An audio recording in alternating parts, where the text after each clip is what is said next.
Aleluia, glória a Deus. Que coisa tremenda e maravilhosa é estar na presença de Deus.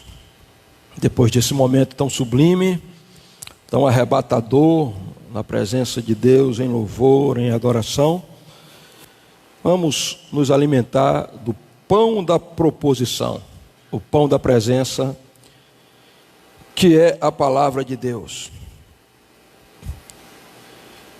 Abra sua Bíblia no livro de Gênesis, capítulo 26. Primeiro livro do Pentateuco, primeiro livro da Bíblia, primeiro livro da Torá. Gênesis, capítulo 26, o livro das origens.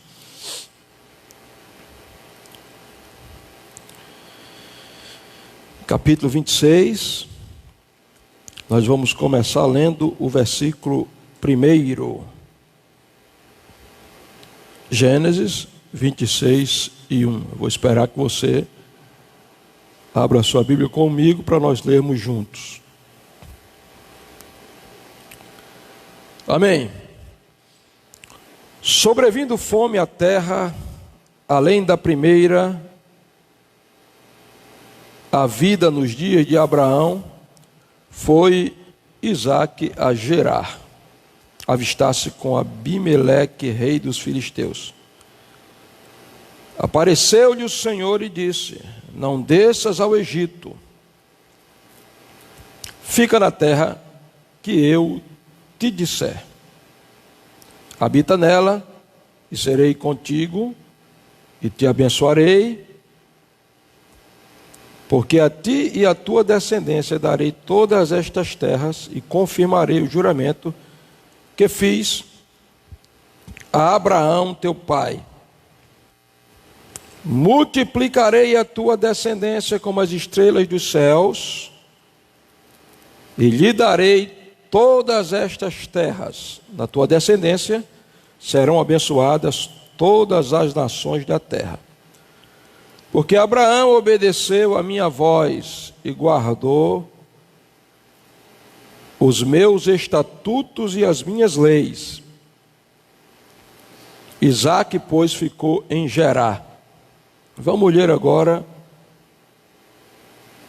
o versículo 12. Versículo 12. Semeou Isaque naquela terra e no mesmo ano recolheu 100 por 1.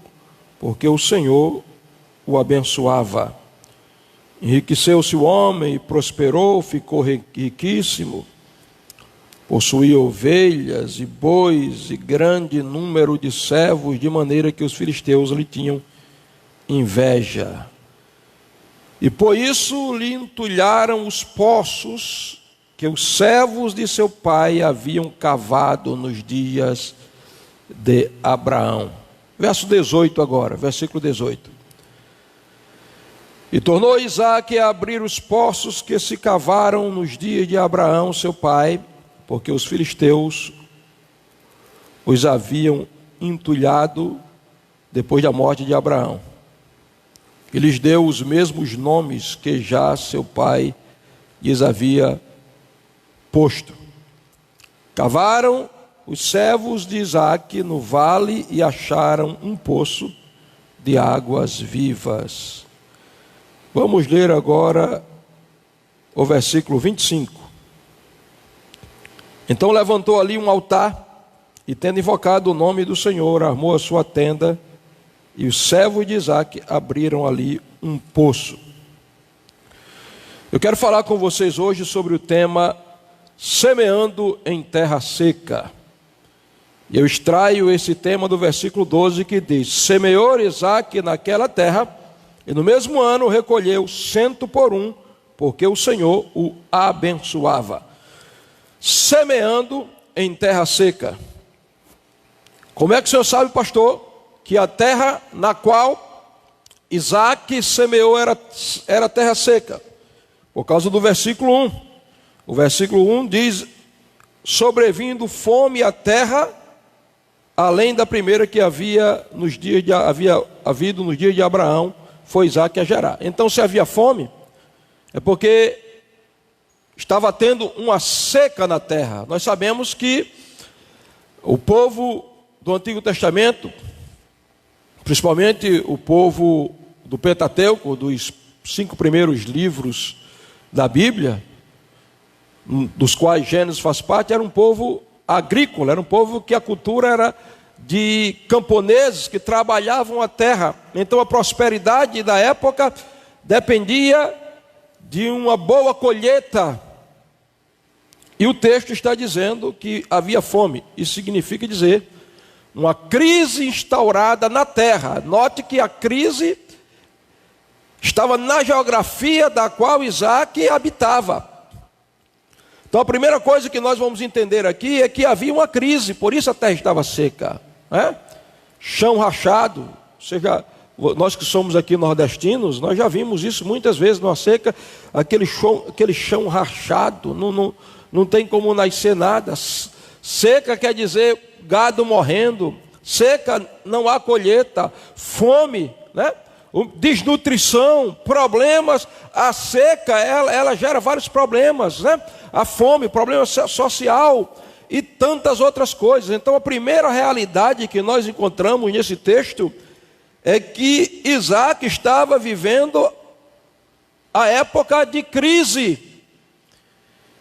E é exatamente o que nós estamos vivendo nesses dias, uma crise sem precedentes na terra. Crise como essa, só há 100 anos atrás, com a pandemia da gripe espanhola. Então as crises, elas fazem parte da história da humanidade. As guerras provocam crise. As doenças provocam crise. A pandemia dessa provocou uma crise. Agora, eu quero dizer a você que a crise não é o final da história. A crise não significa dizer que nós perdemos a batalha. A crise é uma oportunidade para Deus demonstrar a sua glória e o seu poder. Leia a história da igreja e você verá que as grandes revoluções, os grandes avivamentos foram antecedidos por grandes crises. Antes do avivamento vinha uma crise. Veja, por exemplo, a história da reforma protestante na Alemanha. Crise social, crise política, crise espiritual, crise ideológica. O clero corrompido detinha o poder das 5 áreas mais fortes da sociedade: a educação, a cultura, as artes, a política e a religião. Uma crise instaurada na Alemanha. É aí que Deus levanta a reforma protestante, Martinho Lutero, o avivamento vem, a reforma acontece e Deus demonstra que na crise ele revela a sua glória. Lê a história da Inglaterra, na época de George Whitefield, John Wesley, os grandes avivalistas da época, Charles Spurgeon. Crise espiritual, crise social, corrupção, política corrompida, sociedade corrompida. Mas aí Deus levanta homens com a palavra de autoridade profética, e da crise Deus faz nascer o avivamento. Lê a história do início do movimento pentecostal, final do século XIX, começo do século XX, uma crise instaurada, o liberalismo teológico tomando conta das igrejas, frieza, imoralidade instaurada. Deus levanta William J. Seymour, Charles Parham, os grandes avivalistas que deram origem ao movimento pentecostal, que foram usados por Deus. Não, eu até me desculpei, não deram origem, eles foram usados por Deus. Por quê, pastor? Porque a crise é a oportunidade de Deus mostrar a você que Ele está no controle de todas as coisas. É por isso que nós estamos vivendo uma crise, mas ela não vai ser permanente. A crise não é eterna, a crise é passageira. E depois da tempestade vai vir a bonança. Depois dessa crise o mundo experimentará. E eu estou dando eco aqui à voz dos profetas de Deus em toda a terra. O mundo experimentará o maior dos seus avivamentos. Essa é a nossa expectativa. O texto diz que havia fome, a crise chegou. E aí, Eu quero falar com você aqui, começando,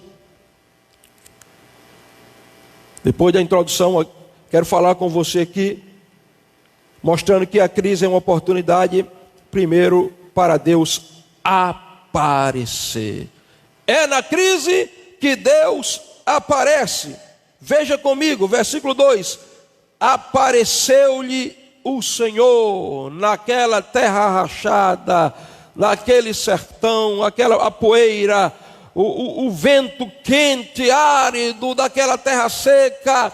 A Bíblia diz: apareceu o Senhor a Isaque, porque Deus é o Deus teofânico. O que quer dizer isso, pastor? Isso são duas palavras gregas. Theos, Deus; fania, aparição. Deus é o Deus que aparece.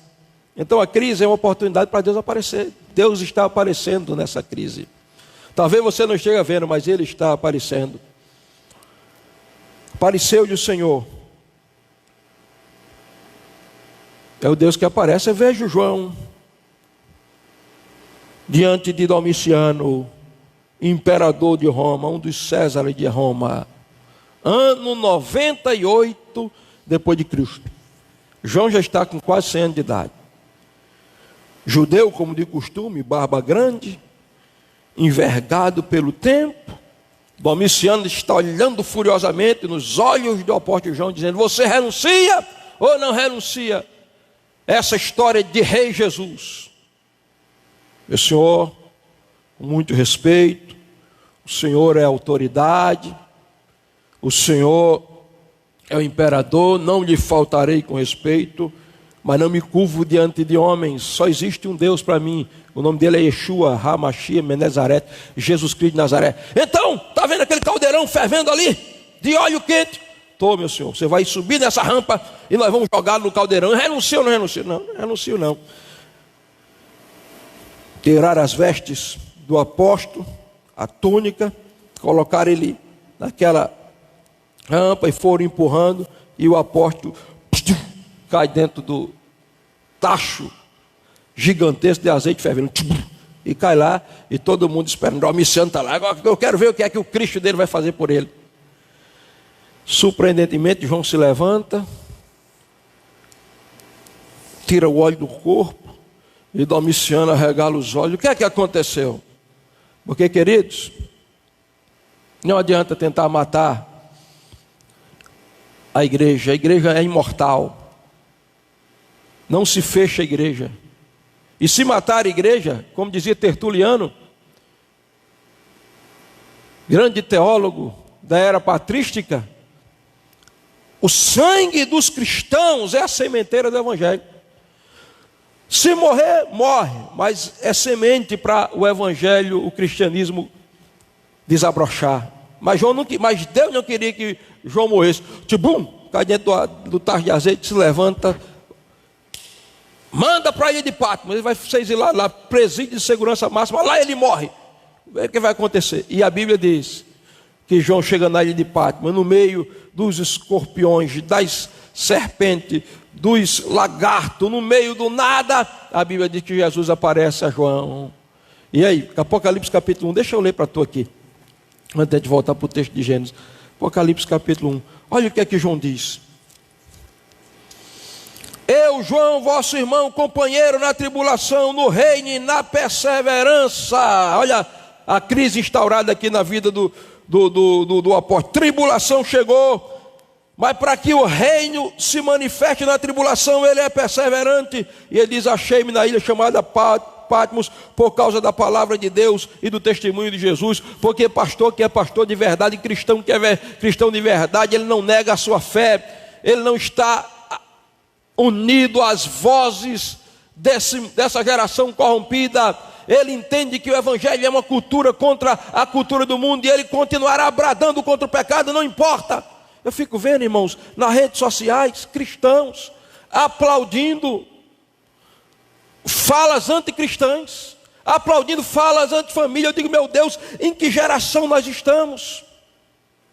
Mas João, perseverante, e aí a Bíblia diz: achei-me espírito. E aí a Bíblia diz: voltei-me para ver quem falava comigo, e voltando-me, vi um no meio de 7 candeeiros, vestido de vestalares, e eu paro aqui dizendo, ele tem a visão de Cristo. Então note, que é na crise, é na luta, é na guerra que Jesus aparece, que Deus aparece. Por isso o versículo diz aqui, ó, apareceu-lhe o Senhor. E aí Deus aparece, pelo menos aqui a Isaac, para falar de 5 realidades a Isaac. Primeira delas, aparece para garantir a presença. Veja, verso 3. Verso 2 diz, apareceu o Senhor e disse, não desças ao Egito, fica na terra que eu te disser. Verso 3, habita nela e serei contigo. Primeira coisa que acontece aqui, quando Deus aparece, é para garantir a presença dele a Isaac. Agora veja, Deus vai prometer a bênção a Isaac. Agora, antes de prometer a bênção, Deus garante a presença. Deus não disse, Isaac, você não vai passar pela crise não. Você está na terra, a crise chegou na terra, você é ser humano, você vai passar pela crise também. Agora eu quero que você saiba de uma coisa, Isaac, eu serei contigo. Essa é a maior de todas as garantias, a presença de Deus conosco. Nós estamos em uma crise generalizada no mundo inteiro. A pandemia do coronavírus deu origem a uma crise de ansiedade no povo, a crise financeira no mundo, mas Deus está dizendo, eu estou com você, eu estou contigo. Isso é que importa, é que Ele não nos deixa, nem nos desampara, Ele garante a sua presença conosco, e a coisa mais importante que há nessa terra, é a presença de Deus na nossa vida. Isaac, sim Deus. A fome chegou, chegou Deus. A crise chegou, chegou Deus. Mas eu quero dizer, fica aí, porque eu serei contigo. A garantia da presença de Deus.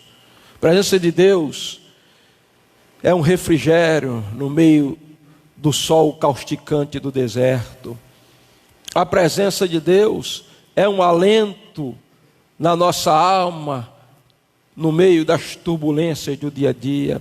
A presença de Deus é a garantia que o céu está em nós, mesmo estejamos cercados por uma situação infernal.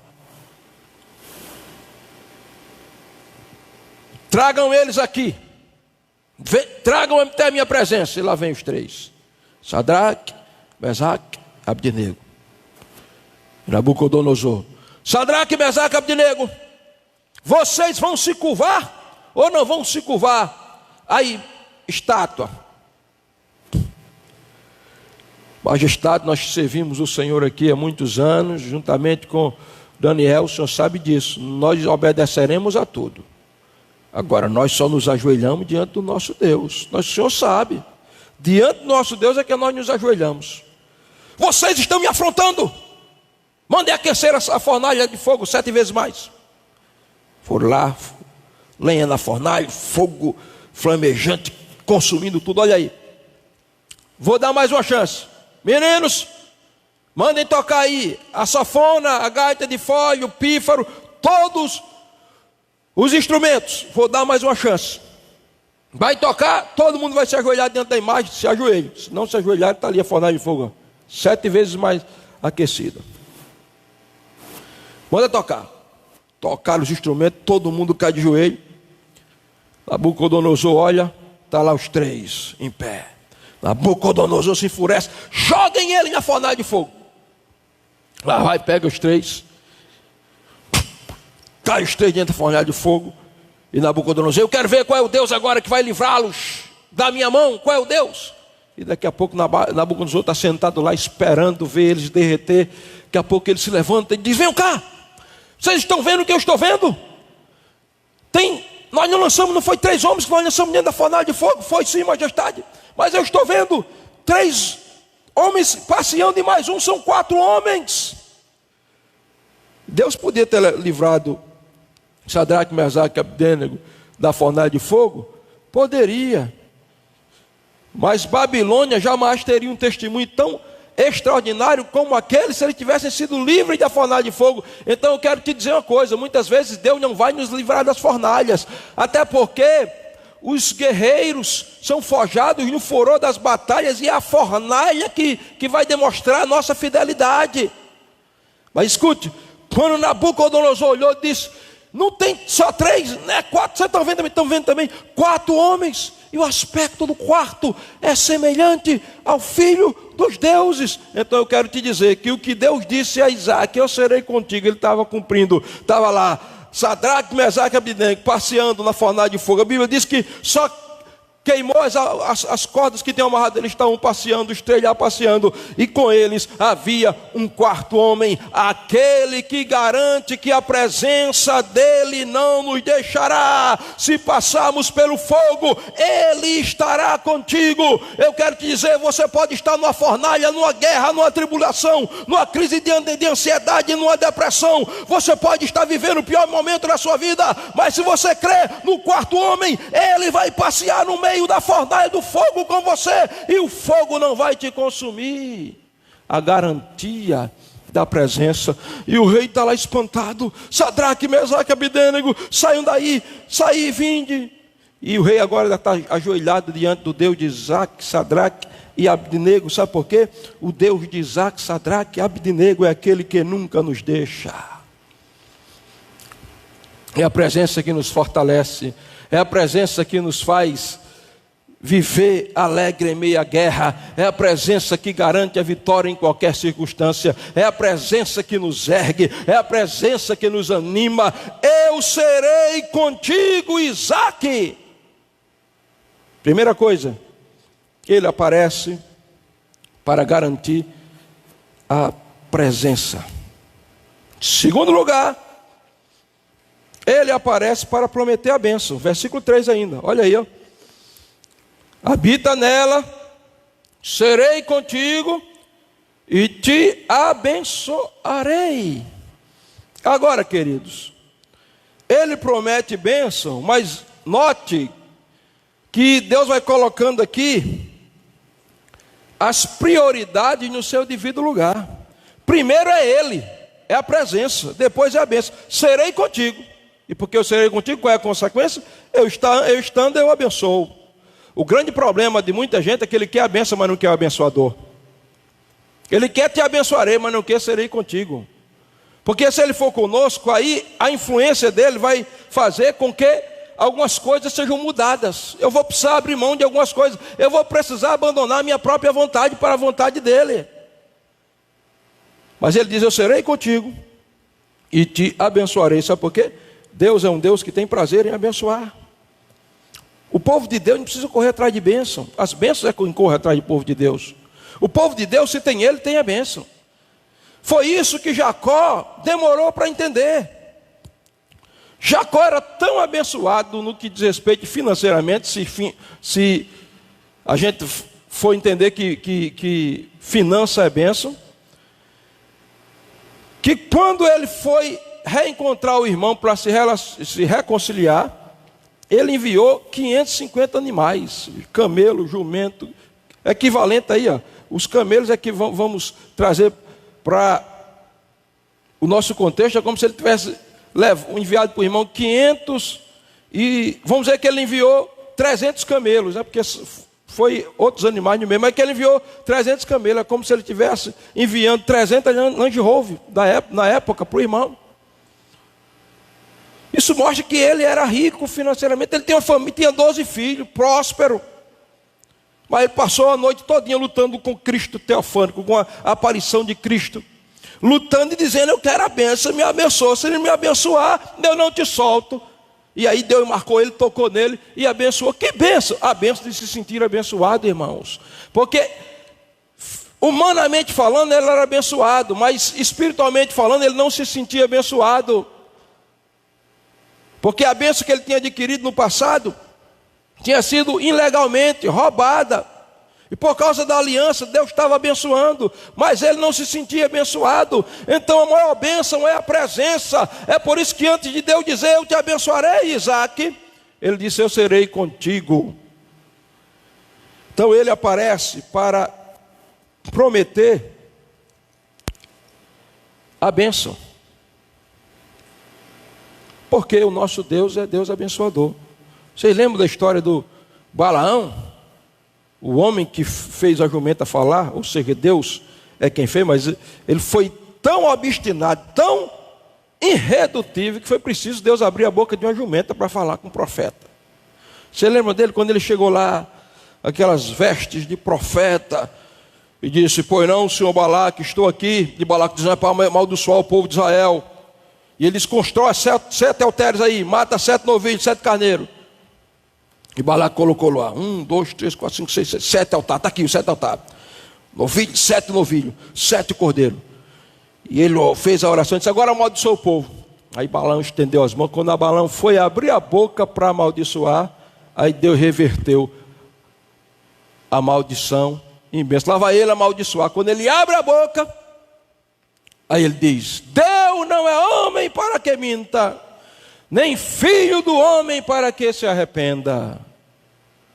Deus os abençoou, não o posso revogar. Não vi iniquidade em Israel, nem contemplei desventura em Jacó. O Senhor Deus é com ele, no meio dele se ouve alarido de um rei. Deus os tirou do Egito, as forças deles são como a do boi selvagem, pois contra Jacó não vale encantamento, nem adivinhação contra Israel. Nesse tempo se dirá de Jacó e de Israel: que coisas Deus tem feito. Eis que o povo se levanta como leoa e se ergue como leão, não se deitará até que coma a presa e beba o sangue dos que foram mortos. Aí Balaque diz: mas Balaão, pela caridade, rapaz, eu chamei você para amaldiçoar o povo, você está abençoando. Ele disse: não posso fazer nada. A palavra que Deus botou na minha boca, eu queria amaldiçoar, mas Deus abençoou. E se a gente fosse ver só esse texto aqui que eu citei, já é uma mensagem: Deus abençoou. Então, a quem Deus abençoa, não tem quem amaldiçoe. Não posso revogar, nada revoga a bênção de Deus. A bênção de Deus só é revogada se você mesmo sair de debaixo da bênção. Deus abençoa, não posso revogar. Não vi iniquidade, ele está falando da bênção da justificação. Porque mesmo o povo sendo pecador, todos os anos, o sangue do novilho estava lá no propiciatório, na tampa da arca. E Deus via o povo, via sangue que apontava para a justificação pelo sangue de Cristo no futuro. Não vi iniquidade em Israel, nem contemplou desventura em Jacó. O Senhor seu Deus é com ele. Aí vem de novo aí, ó, a presença. Então a primeira coisa, a segunda coisa que nós aprendemos aqui, é que quando Deus aparece, ele aparece para garantir, para prometer a bênção. Primeiro, garante a presença. Segundo, promete a bênção. Terceiro, ele aparece para renovar a aliança. Veja, verso 3. Habita nela, serei contigo, te abençoarei. Porque a ti e a tua descendência darei todas estas terras, confirmarei o juramento. Esse juramento aqui é a aliança. A aliança que fiz com Abraão, teu pai. O pacto que eu fiz, o pacto de sangue que eu fiz com Abraão. Então Deus é um Deus de pactos. É por isso que que o cantor lá, não sei se ele é argentino, ou não sei de que ele canta, fala espanhola, ele canta: Deus de pactos, que cumpre suas promessas. Deus da aliança, das 7 alianças bíblicas: adâmica, edênica, noética, abraâmica, mosaica, davídica. A nova aliança em Cristo. Ele aparece para renovar a aliança que ele fez com você e comigo, pacto de sangue, através do sangue de Cristo Jesus, aliança que ele fez com você e comigo. Essa mesma aliança toca a sua vida, cobre a sua vida, protege a sua vida.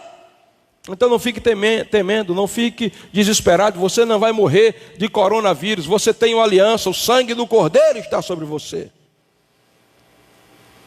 Em quarto lugar, ele aparece para garantir a multiplicação. Veja, verso 4. multiplicarei a tua descendência como as estrelas do céu, e lhe darei todas estas terras. Na tua descendência serão abençoadas todas as famílias da terra. Ele garante a presença, ele promete a bênção, ele renova a aliança e ele garante a multiplicação. A palavra é multiplicarei, porque o Deus é Deus que quer se multiplicar. Deus não tem prazer em uma igreja minguada, raquítica, murcha, morrendo, fraca, estéril, que não cresce. O negócio de Deus é multiplicação. Foi uma das primeiras palavras que Adão ouviu. Adão abre os olhos depois que Deus acaba de criar, Deus abençoa e diz: frutificai, multiplicai-vos e enchei a terra. Adão se multiplique. Agora, o interessante nesse texto é que Deus vai prometer uma multiplicação de filhos. Agora, como é que ele compara? Ele compara como estrelas. Multiplicarei a tua descendência como estrelas dos céus. Você sabia que a frase mais errada que se diz por aí é que nós criamos filhos para o mundo? Eu sei da intenção de quem disse isso. Nós não criamos filhos porque eles vão se tornar independentes e eles têm aí o mundo para ser explorado. Mas essa frase não é bíblica. Sabe qual é a frase que seria bíblica? Nós criamos filhos para Deus. E agora eu estou falando não só de filhos biológicos, filhos espirituais. Deus quer nos dar pastores, homens de Deus, mulheres de Deus, líderes de avivamento. Deus quer nos dar uma descendência numerosa. Agora, a comparação é essa: tua descendência, os teus filhos serão como as estrelas do céu. As estrelas não são nossas, as estrelas são de Deus. Nós não estamos gerando os filhos para nós.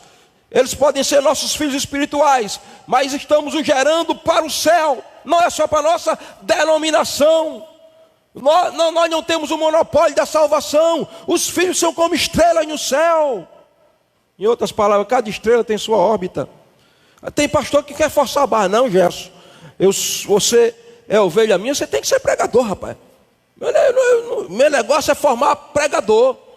Aí Gerson, mas pastor, eu não tenho jeito, assim, meu coração arde mais para o louvor. Eu quero que você seja pregador. Deixa ele é uma estrela para Deus, para o céu. Deixa ele na órbita dele. Gere filho e deixe na órbita que Deus quer que ele esteja. É Deus quem chama para o ministério da palavra, é Deus quem chama para o ministério do louvor, é Deus quem chama para o ministério da intercessão. Não vamos forçar a barra.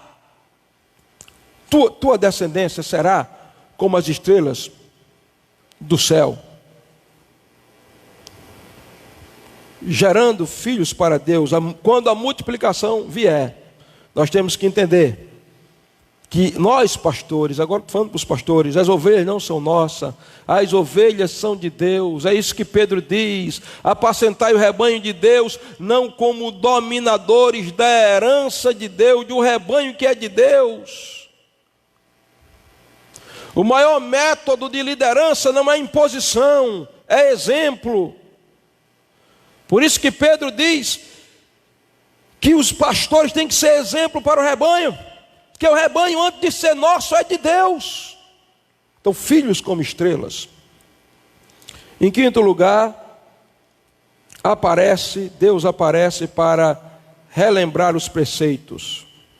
Verso 5. Porque Abraão obedeceu a minha palavra e guardou os meus preceitos e os meus estatutos e as minhas leis. Olha, isso aqui é Gênesis 26. Tem gente que está enganada, tem gente que está pensando que as leis começaram lá no Monte Sinai. No Monte Sinai elas foram oficializadas, mas já existiam estatutos, preceitos e leis aqui, ó. Preceitos, estatutos e leis. Então o povo de Deus tem que ser um povo ordeiro. Infelizmente, tem gente de Deus sendo desordeiro e motivando e incentivando a desordem. O povo de Deus é um povo que tem que entender que ele segue estatutos, preceitos e leis, não meramente humanas, mas esses estatutos, preceitos e leis divinas. A nossa regra de fé é a Bíblia. E nós seguiremos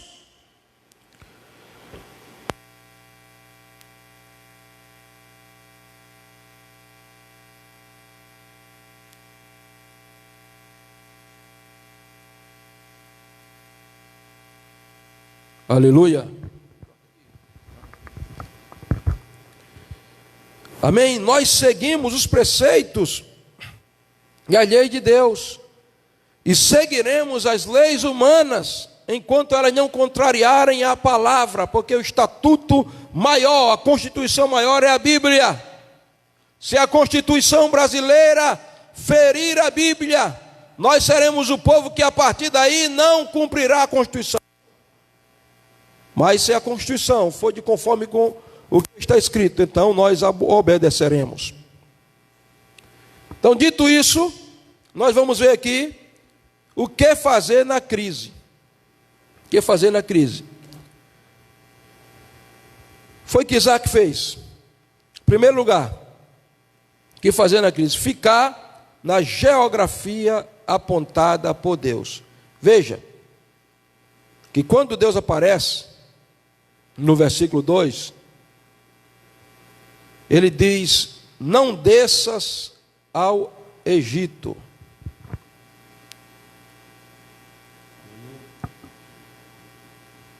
Aleluia. Aleluia. Veja que Deus diz: não desças ao Egito. Porque a tendência de Isaac agora era descer no Egito, porque certamente a crise não tinha atingido o Egito. O Egito era encantador, mas quem dirige a nossa vida não são as circunstâncias, quem dirige a nossa vida é Deus. E Deus diz a Isaac: não deixe ao Egito. Porque o pai de Isaac, Abraão, cometeu um erro. Ele viveu uma crise, uma fome também, e ele vai fazer exatamente isso, ele vai descer ao Egito. E lá no Egito ele peca, porque ele é obrigado a mentir. O Egito muitas vezes é encantador, irmãos, e tem gente que na hora da crise, ao invés de subir a sala do trono, ele desce ao Egito. Muitos passarinhos, como diz o hino antigo, e belas flores, querem nos encantar, são vãos, terrestres esplendores, mas deixa o meu lar. Então o Egito é encantador, né? A palavra Egito, você já sabe, eu já falei isso aqui muitas vezes, a palavra hebraica Mitzarim, quer dizer lugar da escuridão e do lixo. Então o Egito parece que é esplendoroso, mas aí na verdade é escuro. O Egito parece que é saudável, mas é lugar do lixo, lixo moral, lixo ético, lixo espiritual. O Egito não é o lugar ideal para você ir na hora da crise. Eu conheço um irmão, está afastado até hoje aqui da cidade, eu já contei essa história muitas vezes, que ele estava na igreja, uma benção aí, enfrentou uma crise, uma tentação, ele foi para o mundo, ele foi para a festa que tem aqui em janeiro, todo ano, vocês sabem. E aí, no primeiro dia que ele ia para a festa, ele foi se aproximando assim, estava tendo uma banda, ele foi se aproximando, e quando ele foi se aproximando, uma moça que ele nunca tinha visto, que não era da cidade, olhou para ele, com um sorriso assim, sarcástico, e disse: bem-vindo ao nosso mundo. Ele disse que se arrepiou todinho, mas disse: eu já estava lá, continuei. Mas o Egito não é o lugar que você deve ir. Primeiro, fique na geografia que Deus apontar. Sabe por quê, irmão? Se você é abençoado, você será abençoado onde você estiver, porque a bênção não é geográfica, a bênção é espiritual. Aonde você estiver, se você for abençoado, você será abençoado e abençoará a geografia que você estiver. Tem gente que diz: não, eu vou sair daqui, essa cidade aqui não tem nada, não sei o que. Quantas vezes você já ouviu isso aqui, né? Vocês já ouviram? Eu vou para o Rio de Janeiro, eu vou para São Paulo, lá Deus vai abrir uma porta para mim. Quem disse que a bênção está em uma geografia? A bênção está em obedecer a palavra de Deus, em não descer ao Egito. Olha, aqui em Gênesis 26, você vai ver que houve uma guerra, que eu vou falar um pouquinho aqui, intriga aí, Isaac teve de se locomover. E no versículo 28 aqui diz que o rei de Gerar, Abimeleque, foi atrás de Isaac. Quando chegou lá, ele disse assim, ó, e eles responderam: vimos claramente que o Senhor é contigo. Então dissemos: haja juramento entre nós e ti, e façamos aliança. Eles contenderam com Isaac. Isaac saiu daquela geografia onde eles estavam. Depois foi lá: Isaac, nós viemos aqui atrás de vocês. Por quê? Não, porque nós entendemos que a bênção na sua vida é Deus com vocês, e nós queremos fazer aliança. Você saiu de lá e chegou aqui, Deus lhe abençoou do mesmo jeito. Segundo lugar, E aqui é o nosso tema. Na hora da crise, primeiro, fique na geografia apontada por Deus. Segundo, semeie pela fé. Olha aqui, ó, verso 12. Semeou Isaac naquela terra. Meu irmão, isso é loucura. Como alguém aqui, vocês já viveram? Quem aqui passou? Acho que Adelmo passou a crise da década de 80, a seca grande. Você viu alguém plantando naquele tempo, na hora da seca mesmo, indo preparar a terra, lançar semente? Se fizesse, era doido. Todo mundo dizia, é doido. Olha o texto está dizendo aqui, ó, que Isaac, olha aqui que diz o versículo 12, Isaac semeou naquela terra, naquele mesmo ano de seca, terra rachada, a poeira cobrindo o sol, rachando o crânio, e Isaac lá com a enxada, preparou lá o roçado grande dele, e os servos dele, que ele tinha alguns servos, com a enxada lá, puxa terra para os pés, fazendo, como é que dizem, encamando o leirão, né? Encamando o leirão lá, joga semente de trigo, semente de cevada, e o povo ficou doido, endoideceu. Isaac está ficando doido. Não, estou aqui, queridos, não olhe para a circunstância. A Bíblia diz que quem observa o vento nunca semeará, e quem olha para as nuvens nunca colherá. Ah, não vou investir não, porque a pandemia chegou, a crise chegou, vai fechar tudo, vai acabar tudo. Comece a semear pela fé. A terra está seca, mas faça o natural e Deus fará o sobrenatural. Isaac está lá, cavando e jogando sementes, o dia todo, sol, suor, sol causticante, jogando semente. E o povo dizendo que ele está doido. Um dos maiores pregadores de fé dos Estados Unidos, que impactou o mundo, grande mestre, que já está na glória, chamava-se Kennedy Hagin. Kennedy Hagin pregava que Deus é um Deus abençoador, falava que Deus prospera, quando ele tinha o sapato furado, de tão pobre que ele era. Ele era tão pobre que ele só tinha duas calças. Uma ele usava para trabalhar, e a outra ele usava para ir para o culto, com um terno. Quando foi um dia, ele pegou a calça que ele usava para ir para o culto, ele se estendeu no varal, no quintal, vestiu a calça para o trabalho e foi trabalhar. Quando ele chegou, alguém tinha roubado a calça que ele ia para ir para o culto. Ele disse, Senhor, amanhã tem culto e eu preciso da minha calça para ir pregar. É a calça melhorzinha que eu tenho. E olhou assim para o varal e disse, Satanás, você que levou minhas calças, em nome de Jesus, devolva minhas calças.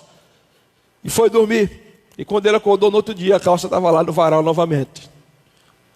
Então, semear em terra seca, investir no meio da crise na minha vida espiritual, se chama semear pela fé. E o que é que eu vou semear, pastor? Eu vou semear decretos proféticos. Está todo mundo dizendo que o Brasil agora não tem mais jeito. Sabe o que é que eu vou dizer? O Brasil vai ser uma das nações mais prósperas do mundo. Esse será o decreto que estará na minha boca. Eu sou crente, meu irmão, eu creio na loucura do Evangelho. Semeie decretos proféticos, profetize no vale de osso seco, olhe para a terra seca, lance a semente e diga, vai nascer. O que é que eu vou semear? Lágrimas de quebrantamento. Os que semeiam em lágrimas, quebrantados, chorando na presença de Deus, a Bíblia diz, vão colher com alegria. O que é que eu vou semear? Atitudes de bondade. Atitude de bondade. Você tem alguém que está passando dificuldade financeira, precisando de uma cesta básica? Você não pode ajudar sozinho, fala com a sua célula, reúne, compra uma cesta básica e doe para essa pessoa. Atitude de bondade. O que é que eu vou semear? Amor, perdão, graça e misericórdia. Eu vou semear e então eu vou colher. Veja aqui o que o texto diz. Semeou Isaac naquela terra, no mesmo ano, recolheu 100 por 1. Agora você vê, os que estavam mangando de Isaac, são doidos. Alguns meses depois da semeadura, o campo de Isaac floresceu. E eu fico imaginando aqueles... O que é que está acontecendo tudo seco aqui, crescendo tudo aí, Isaac. E aí eu vejo o servo de Isaac com aquele saco de cereais nas costas, cevada, trigo, levando. E Isaac agora vendendo, distribuindo. Na grande recessão que teve nos Estados Unidos, se eu não me engano, na década de 60, não estou bem lembrado, mas talvez foi uma crise terrível. E um homem, ele trabalhava em um posto de gasolina, ele vendia hambúrgueres. E aí a crise chegou financeira nos Estados Unidos, ele mandou um filho dele para a universidade, e ele continuou vendendo hambúrgueres. E ele não deixou de prosperar, ele continuou crescendo. Até que o filho dele veio de férias para visitar e disse: pai, esses hambúrgueres aí estão muito grandes, o senhor não sabe, a gente está numa recessão, numa crise financeira, sempre tem que diminuir isso aqui, porque senão o senhor vai quebrar. E veja, o homem estava bem sucedido, estava crescendo. E o homem, quando escutou aquilo, disse: é mesmo, meu filho. Começou a fazer hambúrgueres menor, de economizar na verdura, na alface e tal. O que acontece? Começou a perder clientela. E aí quebrou. E ele disse: meu filho, eu nunca devia ter... Que ele era um homem muito simples, não acompanhava os noticiários, não tinha internet na época. E ele disse: meu filho, eu nunca devia ter ouvido a sua voz, porque se eu não tivesse ouvido falar e tivesse me envolvido e estivesse vivendo na crise, eu não teria quebrado financeiramente. Então eu quero convidar você a liberar semente de Deus. Como diz a minha esposa, a nossa boca é um celeiro de semente. Semeie as palavras de Deus pela fé. Faça o natural, liberando as palavras proféticas, e você terá uma grande colheita. Foi isso que Isaac fez. E a Bíblia diz aqui, ó, no mesmo ano recolheu 100 por 1. Foi uma colheita de 100%, ele não perdeu nada. Porque a Bíblia diz: o Senhor o abençoava. Em terceiro lugar, vou começar a terminar agora. Em terceiro lugar, seja estrategista. Isaac semeou pela fé. Em terceiro lugar, ele foi estrategista. O que é que ele foi fazer? Ele começou a cavar poços. Veja, versículo 14 diz assim: diz que ele cresceu, se enriqueceu, prosperou. Ele enriqueceu, se prosperou e ficou riquíssimo. Porque riqueza é uma coisa, prosperidade é outra, né? Senão o texto não tinha necessidade de dizer enriqueceu-se e prosperou. Tem gente que é rico, mas não é próspero. E tem gente que é próspero e não é rico. Prosperidade é um estado de alma em todos os sentidos. Não é só dinheiro, não é só crescimento financeiro. Tem muitos ricos miseráveis aí, que eles são agarrados ao dinheiro, avarentos. Eles têm um acúmulo de fortuna, mas não dormem direito, são infelizes, não têm paz na alma. Isso não é prosperidade. Embora a prosperidade tenha a ver com bens materiais, mas antes de finança, a prosperidade é um estado de alma. O texto diz que ele enriqueceu-se e prosperou, e ele possuía ovelhas e gado de servos. E aí o texto diz que se levantou os filisteus com inveja.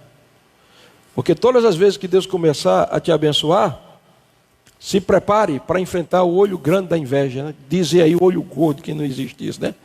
Mal olhado, não existe, mas isso é superstição. Mas se prepare, os invejosos estão aí. Os invejosos, eles ficam tristes com a tua prosperidade. Talvez, se você estivesse na miséria, talvez eles até se identificassem com você, com peninha, mas quando você começa a crescer, a prosperar, eles vão aparecer por aí. Mas se é Deus que está te abençoando, não adianta os invejosos. Tem aquela fábula que a serpente estava quieta assim, um vagalume passou voando perto dela e passava, e ela observando com os olhos de vagalume, tchá! Pegou o vagalume assim pelo dente, e o vagalume entre os dentes dela disse: mas senhora serpente, a senhora não se alimenta de vagalume? Disse: não, eu estou pegando você aqui porque o seu brilho me incomoda. Então muitas vezes o brilho, a bênção de Deus vai incomodar alguém, e é isso que a Bíblia diz, que a inveja veio. Mas o que é que Isaac fez? Isaac foi estrategista. O que é que ele disse? Ele saiu daquela terra, e a Bíblia diz aqui, ó, e ele foi cavar poços, e o versículo 15 diz: os poços que Abraão tinha cavado, e os filisteus com inveja tinham entulhado. Então o papel de filisteu é entulhar poços, irmãos. E o nosso papel é tirar os entulhos que os fariseus colocam no poço da nossa alma. Quanta gente aí com entulho de mágoa, de rejeição, com entulho de orgulho, com tanto entulho. Vamos desentulhar os poços. E aí, o que ele vai fazer? Desentulha os poços e ele vai cavar novos poços. Verso 18. E tornou Isaque a abrir os poços que se cavaram nos dias de Abraão, porque os filisteus os haviam entulhado depois da morte de Abraão, e lhes deu os nomes que seu pai havia posto. Veja a estratégia de Isaque. Os filisteus não quiseram ele mais ali, ele saiu da geografia onde ele estava, e aí ele foi estrategista. Eu não vou semear mais, eu tenho semente aqui suficiente, e também Deus não é obrigado a eu repetir o mesmo milagre, porque tem gente que Deus pensa que Deus vai fazer do jeito que ele fez antes. Não, ele fez chover agora e faz não. Deus tem maneiras diferentes de agir. Então, qual é a estratégia?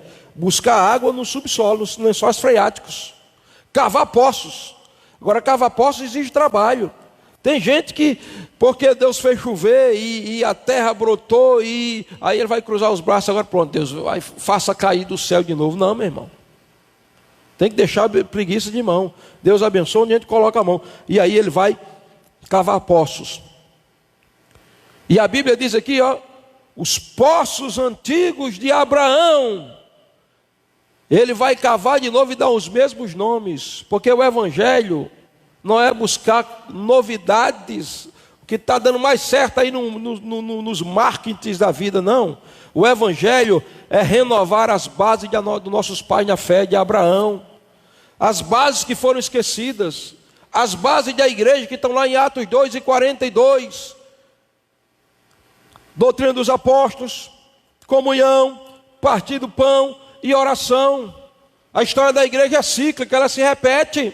O que Deus fez no passado, Ele quer tornar a fazer, queridos. Cavou os poços de Abraão, depois, verso 19, né? Verso 19. Os filisteus vieram de novo, entulharam de novo, o que é que ele faz? Sai. Porque, meu irmão, Isaque não era de confusão não era de briga. Ficava discutindo, não, isso aqui é terra, não, sai. E aí, verso 19. Cavaram novos poços e acharam um poço de água nascente. Resgatar as coisas novas que ficaram atrás, ou seja, cavar, achar poços de águas vivas. Deus tem poços de água viva para nós, querido. Como eu disse para vocês, a história da igreja é uma história assim. Deus está repetindo a história. A igreja começa em Jerusalém e se perde em Roma, 1500 anos de escuridão. Deus levanta a reforma protestante com um grito: o justo viverá pela fé. Mas a igreja não podia ficar, tinha coisas novas, precisa ser resgatada. É por isso que depois, 100 anos depois da reforma protestante, quando a igreja estava fria de novo, Deus levanta os pietistas, com Jacob Spener, os desejos piedosos. Mas depois Deus levanta os metodistas com John Wesley. Depois Deus levanta os pentecostais com a atualidade dos dons, poços de águas vivas. E eu vou terminar agora só dizendo os resultados da semeadura: bênção plena, progresso e 3 coisas importantes que eu quero ler com você aqui para terminar, que está no versículo 25, que a gente não pode esquecer disso aí, né? Resultados da semeadura. Deus abençoou. E aí, verso 25: Isaque vai para Berseba, e quando chega lá, veja, então levantou Isaque um altar, tendo invocado o nome do Senhor, armou a sua tenda, e os servos de Isaque abriram ali um poço. Diga comigo, vocês que estão aqui: altar. Mais alto, vamos fazer de conta que terminou a pandemia, a gente está todo mundo reunido aqui no culto, toda a igreja congregada. Diga comigo: altar. Diga comigo: tenda e poço. Veja, os resultados da bênção são, da semeadura, são bênção, progresso.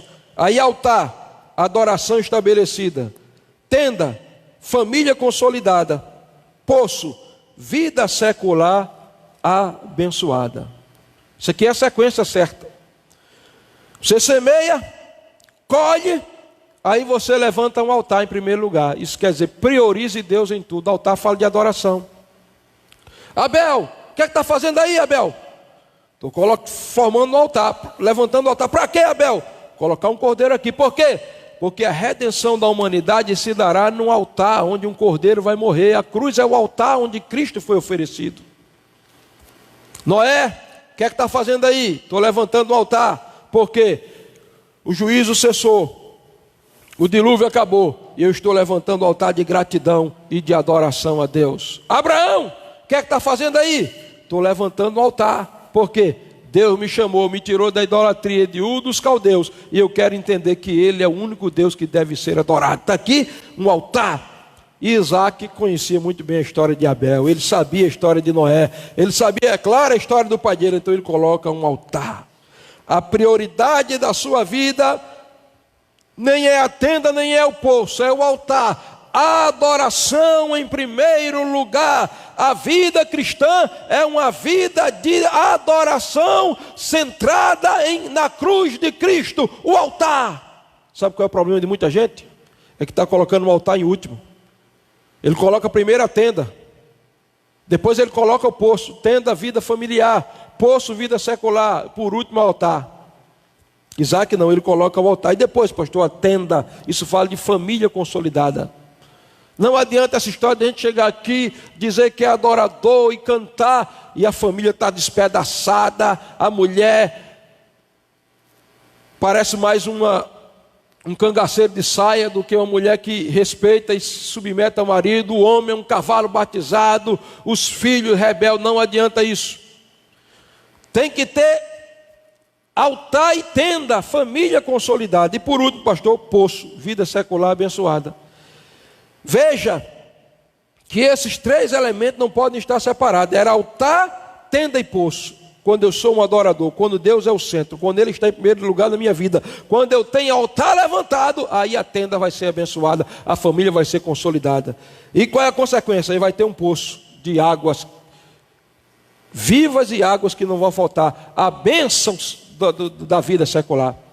Sabe por quê, irmãos? Eu fecho a Bíblia agora para terminar, vocês podem subir já. Sabe por quê, irmãos? Porque tem muita gente que não compreende isso. Ele pensa que o altar tem que ficar aqui na igreja. Na tenda, na família é outra coisa, e na vida secular outra é poço. Deixa eu explicar a você. Cristianismo é estilo de vida. Não existe essa história de vida secular e vida espiritual. O cristão, ele tem altar, ele é um adorador. Ele não está, ele é. Onde ele estiver, ele é adorador. Então, lá na empresa dele, ele vai estar, o altar vai estar lá. Lá na faculdade, o altar vai estar lá. Porque tem gente que veste uma roupa de crente aqui, coloca paletó, gravata, glória a Deus. Aí terminou o culto, agora é vida secular. Tira a roupa de adorador, de cristão. Agora eu não sou mais adorador, agora é vida secular. Não. Você é um adorador aonde você estiver, porque o altar permanece. E aí, quando você abrir poços, o altar vai estar lá. Porque o teu campo missionário não é o teu lugar de adoração. O teu campo missionário é a tua faculdade, é a tua empresa, é o local onde você trabalha. E aí, o resultado é exatamente isso. Por causa do altar em primeiro lugar, da tenda estabelecida, Deus vai abençoar a vida secular. Não vai faltar água no poço. Vamos adorar a Deus, depois eu oro por vocês.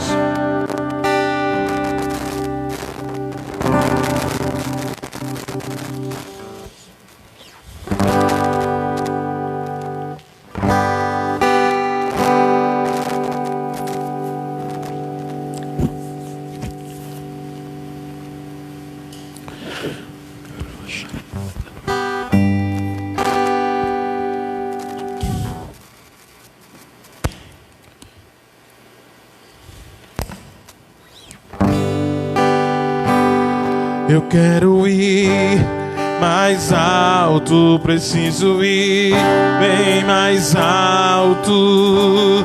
Leva-me ao teu grande amor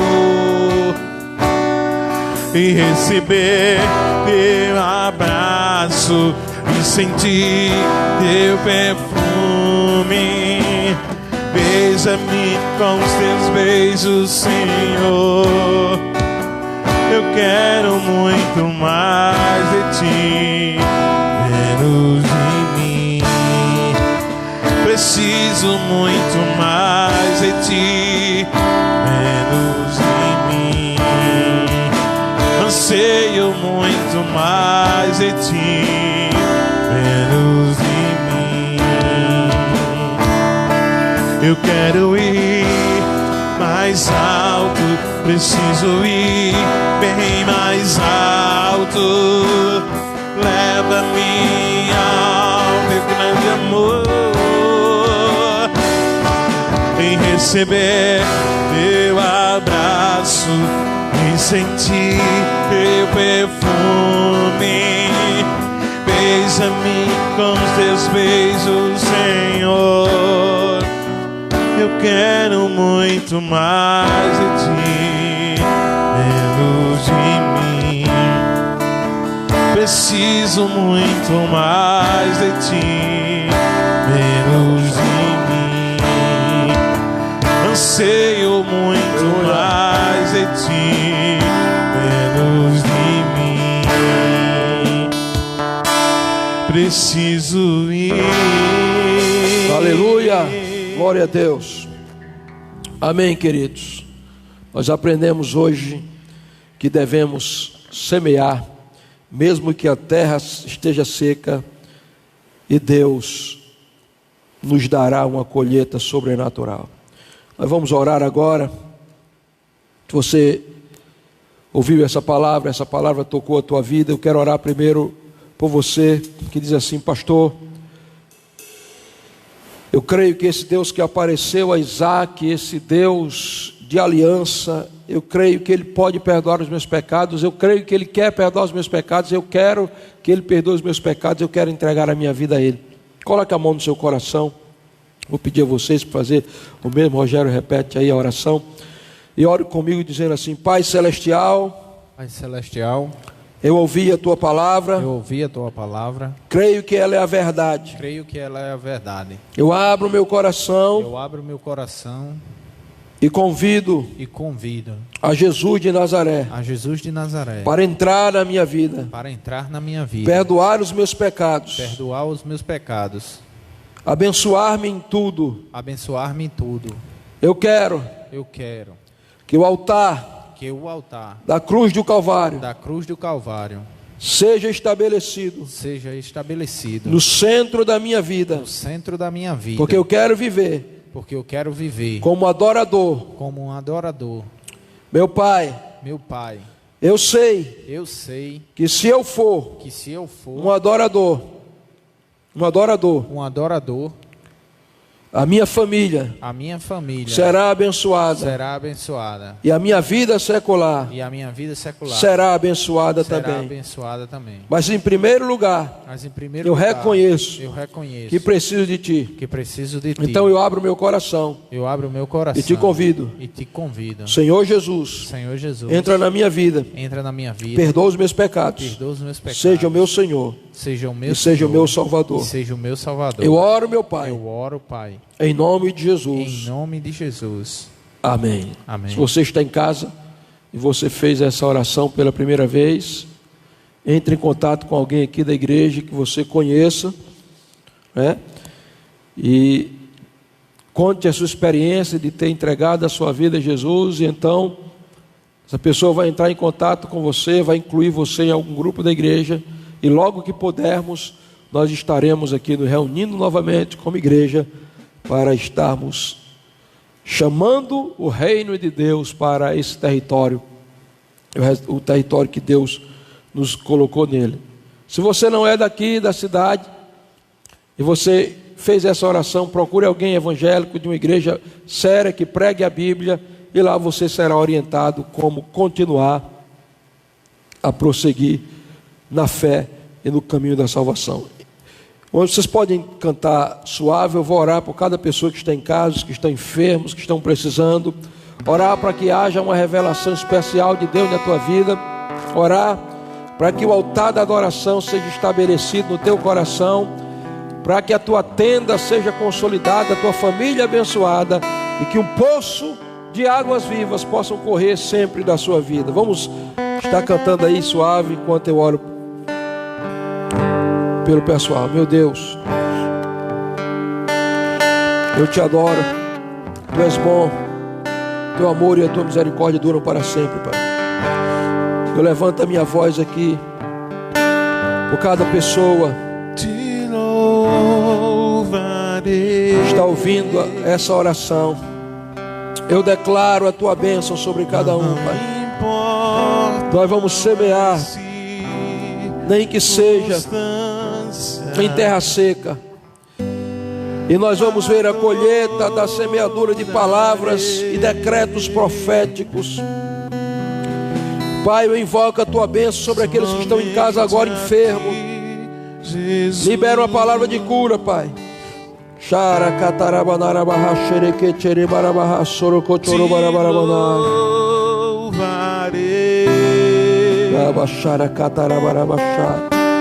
Me coloco entre ti e essas pessoas. Envia uma palavra de cura agora. Declara que tu estás tocando essa vida, repreendendo a enfermidade, a doença, repreendendo a depressão, Senhor, a ansiedade, meu Pai, o desespero. Que o teu poder está entrando agora em operação, trazendo libertação, cura, restauração, restabelecimento em todas as áreas dessa vida, Senhor. Eu declaro altares levantados, altares de adoração levantados, tendas estabelecidas e consolidadas, poços de bênçãos abertos nessas vidas, Pai. Semeamos, crendo que tu farás o sobrenatural.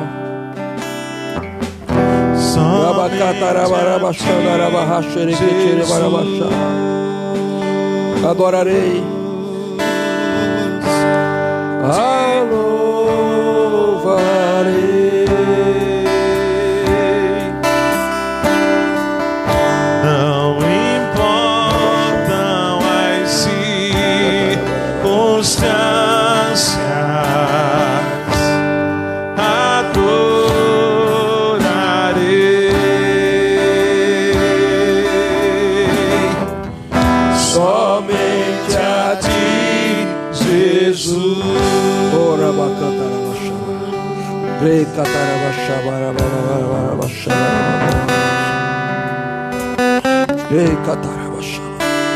eu declaro que o teu poder está invadindo essa sala, está invadindo esse quarto.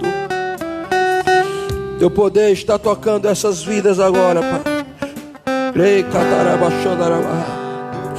Teu rio está correndo agora, meu Pai. O poder do pecado e da morte está sendo vencido. O teu reino está vindo. Teu reino está vindo.